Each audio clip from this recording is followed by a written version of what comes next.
Hello, students. Welcome to a very interesting and amazing podcast. I am Lisha Thakur, your host, and along with me is Cheryl Santosh ma'am, who is our economics faculty. And इनके साथ हम discuss करने वाले हैं about everything that is included in this subject. कैसे आप अच्छे marks ला सकते हैं, real world applications, new age में इकोनॉमिक्स में क्या चेंजेस आएंगे, everything. तो मैम मेरा फर्स्ट क्वेश्चन आपसे ये रहेगा कि economics as a subject important क्यों है? 11th-12th के स्टूडेंट्स को क्यों पढ़ाया जा रहा है? रियल वर्ल्ड में इसके क्या एप्लीकेशंस हैं? Okay, so I think economics specially 11th 12th और कॉमर्स के स्टूडेंट्स को इसलिए पढ़ाया जाता है बिकॉज इसका काफ़ी कुछ इन्फ्लुएंस आपकी डेली लाइफस्टाइल में है, जैसे कि कौन सी जॉब में हम एंटर करें, किस बिजनेस में हम एंटर करें, उसके अलावा हम कहाँ इन्वेस्टमेंट करें.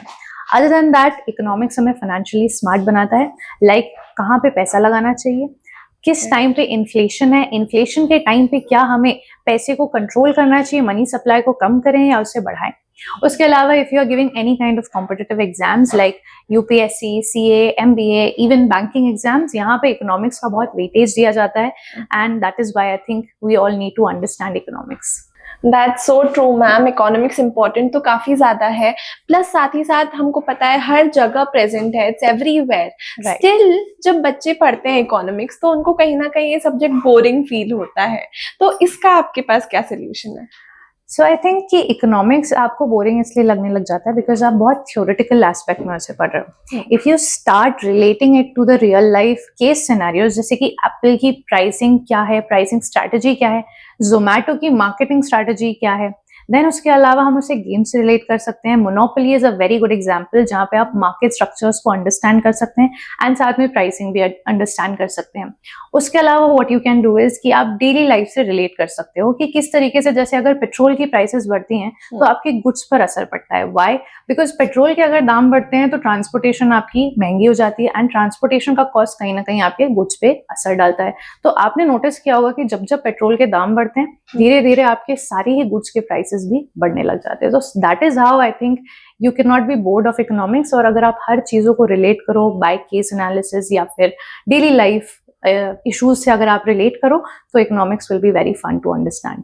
जी मैम, आपने बिल्कुल सही कहा कि अगर हम रियल लाइफ से रिलेट करके सब्जेक्ट को पढ़ेंगे तो काफ़ी इंटरेस्टिंग हो जाएगा, बोरिंग नहीं लगेगा.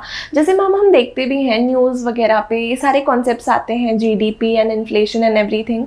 तो स्टूडेंट्स के लिए क्या बेस्ट तरीका है, वो किस तरीके से इन कॉन्सेप्ट्स को समझें?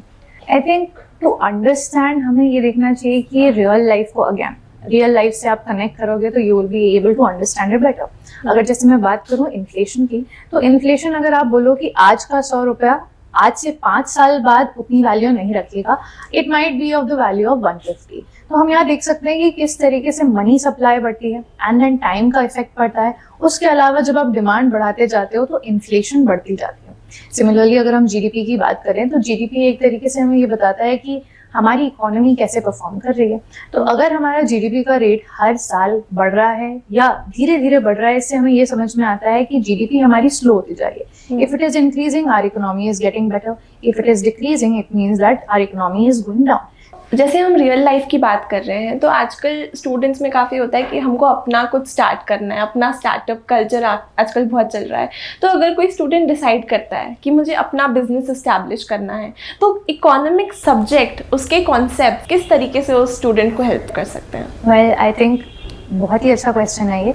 एंड इकोनॉमिक्स में आपको हर चीज़ डिटेल में प्रोवाइड हो जाएगी कि how do you set up a business. अगर मैं बात करूं कि आपको अपनी प्रोडक्ट की प्राइसिंग करनी है तो आप कैसे अंडरस्टैंड कर सकते हैं कि उसकी डिमांड कितनी है और उसकी सप्लाई कितनी है, तो यहाँ से आपकी प्राइसिंग फिक्स हो जाएगी. देन अगर हम देखें कि कॉस्ट एनालिसिस के थ्रू आप कैसे अपने प्रॉफिट को मैक्सिमाइज कर सकते हैं, ये आप समझ सकते हैं.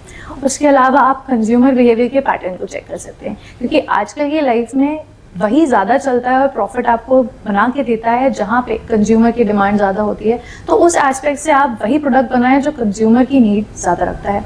देन अगर आप मार्केट एनालिसिस करें तो देन यू कैन सी कि आपके कॉम्पिटिटर्स किस पोजीशन पे हैं, उनकी एडवांटेज क्या है और उनके अगेंस्ट आप अपनी कौन सी एडवांटेज यूज़ कर सकते हैं to thrive in the market. तो ये सारे एस्पेक्ट्स आपको इकोनॉमिक्स में ही देखने को मिलते हैं and by using it you can start your own business and that can go and thrive successfully in the market.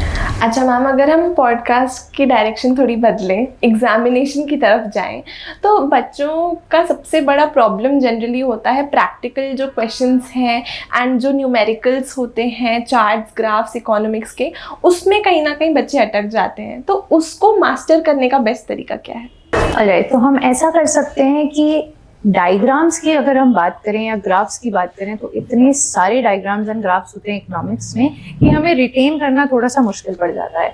तो what we can do is कि हम डेली एक एक डायग्राम या एक एक ग्राफ जो है प्रैक्टिस कर सकें। उसके अलावा लेबलिंग प्रॉपर करें, यानी अगर एक्स एक्सिस पे कोई चीज़ है या वाई एक्सिस पे कोई चीज़ है तो उसको प्रॉपरली करें।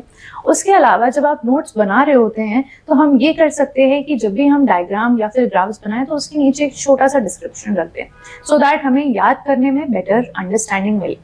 देन उसके बाद हम ये बात कर सकते हैं कि अगर न्यूमेरिकल्स की बात हुई तो you can jot down all the formulas in one page, so that आपके सारे ही फॉर्मूलाज एक जगह हैं और एग्जामिनेशन के एक दिन पहले जब आप रिवाइज करने बैठे तो everything is at one place. And अगर हम बात करें न्यूमेरिकल्स की तो हम ये कर सकते हैं कि फॉर्मूला शीट बना सकते हैं। इसमें होगा क्या, एक ही पेज में आपके सारे ही चैप्टर्स के फॉर्मूले आ जाएंगे, आप उसे जॉट डाउन करेंगे and it will help you to prepare और revise this formula just one day before your examination. इसके अलावा whenever you are solving the numericals, आप ये करें कि जो कंसेप्ट है उससे पहले अप्लाई करें एंड देन फॉर्मूला को अप्लाई करें। एंड सबसे इम्पोर्टेंट बात कि जितनी ज़्यादा प्रैक्टिस होगी उतनी ज़्यादा आपकी अंडरस्टैंडिंग बढ़ेगी एंड साथ में आपका कॉन्फिडेंस भी बढ़ेगा। तो आई वुड लाइक कि आप सभी लोग ज़्यादा से ज़्यादा प्रैक्टिस करें, क्वेश्चंस को प्रैक्टिस करें।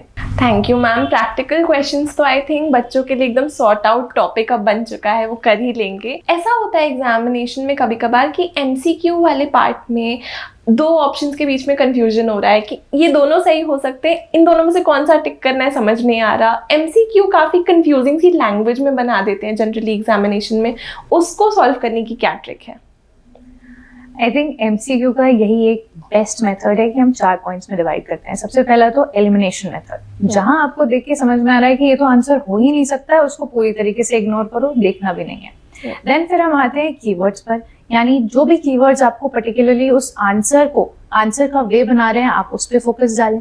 एंड देन जो आपने बोला कि दो ऐसे एमसीक्यूज हमें लगते हैं जो सिमिलर हैं, तो जो सबसे ज्यादा एप्ट आंसर आपको प्रोवाइड कर रहा है आउट ऑफ द 2 क्वेश्चंस जो कि क्वेश्चन ने पूछा है, उसी को आप टिक करके आएंगे। एंड इसकी प्रैक्टिस अपन कैसे कर सकते हैं, हम पास्ट ईयर क्वेश्चन पेपर्स को सॉल्व कर सकते हैं। वहाँ जितने भी एमसीक्यू होते हैं 50 to 60% जो पैटर्न है सेम टू सेम रिपीट होता है हर साल के बोर्ड पेपर्स में।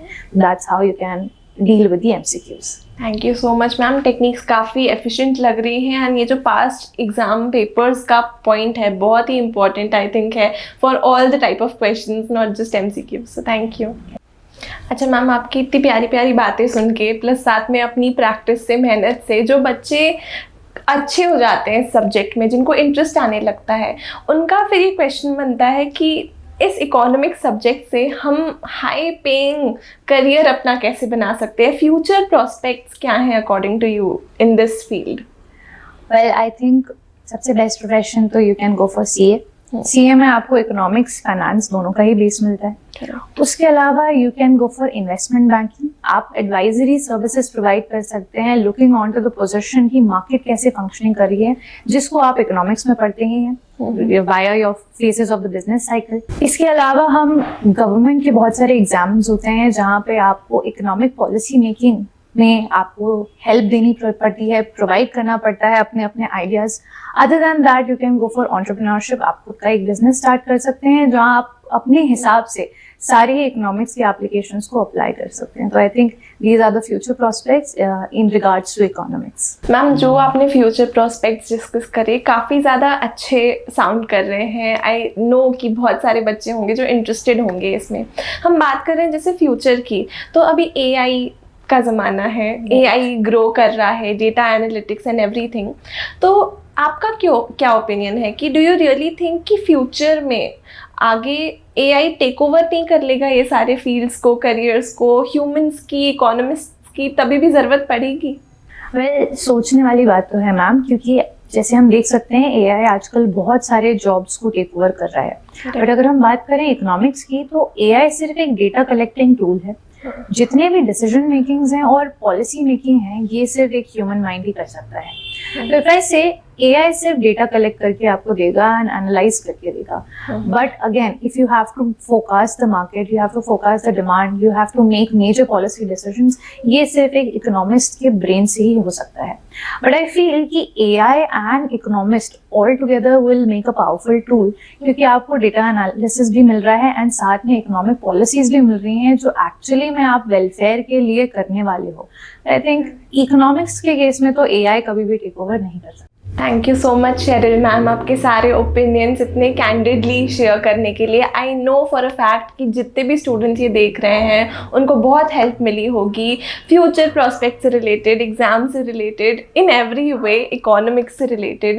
And I would like to say to all of you, अगर कोई आपका और डाउट है, कोई आपकी क्वेरी है, तो कॉमेंट सेक्शन में आप लिखिए. If you want a part 2 of this podcast, so we'll definitely make that with Sheryl ma'am again. And जो भी आपके क्वेश्चन है कॉमेंट करिए. पॉडकास्ट अच्छा लगा है तो लाइक कर दीजिए, चैनल को सब्सक्राइब कर दीजिए. We'll see you guys with another new podcast hopefully very very soon. And until then keep learning and bye bye. इसी तरह के इन्फॉर्मेटिव वीडियोस देखने के लिए हमारे चैनल को सब्सक्राइब करें और लेटेस्ट वीडियोस को सबसे पहले देखने के लिए बेल आइकॉन को हिट करें. साथ ही लाइक और शेयर करना ना भूलें.